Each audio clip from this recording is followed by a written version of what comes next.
నాయన. అలాగే ప్రభువా శుభ్రంగా సారేపేట గ్రామానికి వెళ్ళాడు. సారేపేట గ్రామానికి వెళ్ళగానే ఆ సారేపేట గ్రామంలోకి వెళ్ళగానే ఆ పొలంలోకి ఊరు బయటికి ఒక ఆమె వచ్చి పుల్లలు ఏరుకుంటుంది. ఆమె కరెక్ట్ గా ఒక పుల్ల తీసుకుంది, ఇంకో పుల్ల తీసుకుంది. 2 పుల్లలు తీయగానే ఆమెకు ఒక మెల్లన స్వరం వినబడుతుంది. ఆమె 2 పుల్లలు తీయగానే మెల్లన స్వరం వినబడుతుంది. అంటుంది అమ్మా అన్నాడు. అయ్యగారు అంటే ఇదిగో చూడు తల్లి, నాకు బుక్కు నీళ్ళు కావాలంటే డబ్బులన్నీ ఎత్తంగా నీళ్ళు ఇస్తారా కరువు రోజుల్లో? నీళ్ళు కావాలమ్మా అనేటప్పటికి అలాగేనయ్యా అని ఆ పుల్లలు పట్టుకొని వెనక్కి తిరిగి నీళ్ళకి వెళ్ళబోతుంటే అమ్మా ఒక నీ చేత్తో ఒక అప్పం కూడా కాల్చి పట్టురా అమ్మా. ఆమెనందమ్మా నీళ్ళే లేవంటే మళ్ళీ అప్పమా?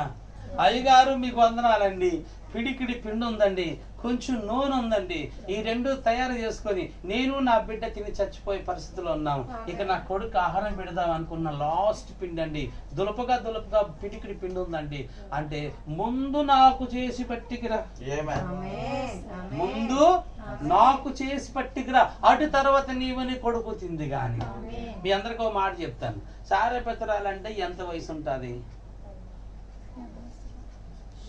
సారేపత్రాలంటే ఎంత వయసు ఉంటుంది? నాకు తెలిసి అనుకుంటున్నాను బైబిల్లో ఉన్న వాళ్ళందరూనే ఒక 70-80 సంవత్సరాలు ముసలాం అనుకుంటున్నా అండి అలా. కానీ ప్రవక్త ఏం చేసిన 3 లేక 2 సంవత్సరాలు ఆ కుర్రడు వయసు అంట. ఇప్పుడు ఆమె వయసు ఎంత ఉంటుంది మీరు చూడండి. 3 లేక 2 సంవత్సరాలు కుర్రడు వయసు. ఇప్పుడు ఆ నల్లేడు నొడని కట్టుకొని పొలంకి వచ్చి ఉండొచ్చు. ఆమెనమ్మా నొడని కట్టుకొని పొలాలకు వచ్చి ఉండొచ్చు.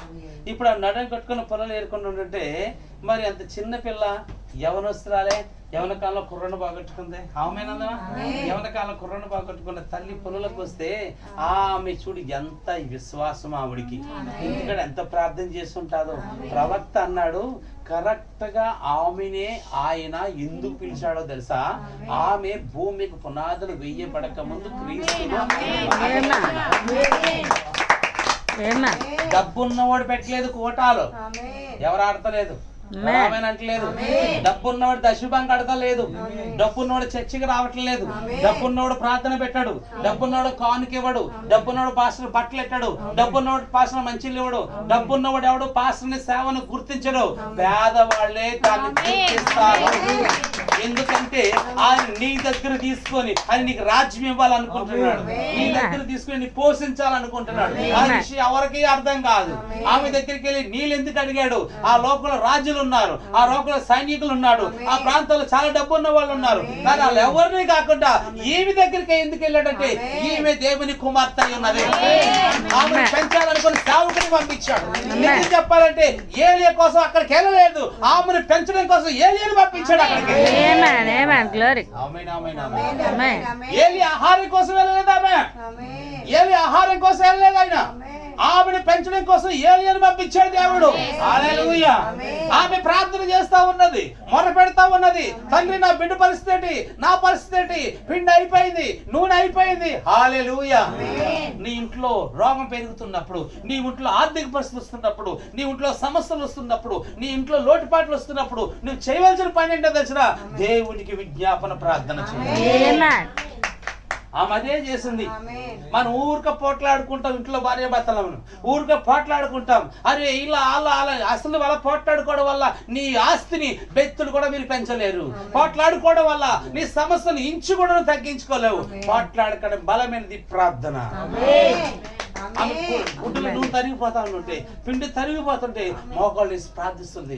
భర్త లేని నాకు, నా బిడ్డ నేను ఎలా బతకాలి ప్రభా, నా పరిస్థితి ఏంటి ప్రభా అని ప్రార్థన చేస్తా ఉంటుంటే, ప్రార్థన చేస్తుంటే ఆ ప్రార్థన శక్తితో ఆమె పొలంలో ఏరుకోవడానికి వెళ్తున్నట్టే మహాప్రవక్త ఆమెను ఎదుర్కొన్నాడు. ఈ రోజు నువ్వు ప్రార్థనతో బయటికి వెళ్తావు, కానుకలు పట్టుకొని వస్తాను, దర్శి భాగాలు పట్టుకొని వస్తాను, మీ పని తగులుతా ఉన్నాను. ప్రతి ఇంటిలో కూడా ప్రార్థన ఉంటే దేవుడు ఏదో ఒక రూపంలో మిమ్మల్ని దర్శిస్తాడు. దేవుడు చేసిన కార్యం నీకు అర్థం అవుతుంది. ఇప్పుడు ఆమె ప్రార్థన చేసిన పొలంకి వెళ్ళింది, ఏలియా ఎదురయ్యాడు. ఏలియా ఎదురైన వెంటనే ఏలియా మాటలు తీసుకున్నది, ఆమె ఇంటికి వెళ్ళిపోయింది. ఆ కొంచెం పిండి తీసుకుంది, అప్పం కాల్చుకున్నది. అవునందమా? అది ప్రార్థన పరురాలు కాబట్టి, సేవకుడు పెట్టుట్లో ఆమె విశ్వాసరాలు కాబట్టి, ఆమె ఇతరుల ప్రేమించడంలో విశ్వాసరాలు కాబట్టి, మనకు లేకపోయినా కానీ అడిగాడు కాబట్టి, అతనికి ఆశ్రయం ఇచ్చి అతన్ని ఆదుకోవాలనుకున్నది కాబట్టి, ఆమె బిడ్డ తీసుకొని పిండి పట్టుకొని ఏలియాకి చక్కటి అరిటాకు మీద ఏదో ఒక ఆకు మీద పెట్టేసింది. అయ్యగారికి తినండి.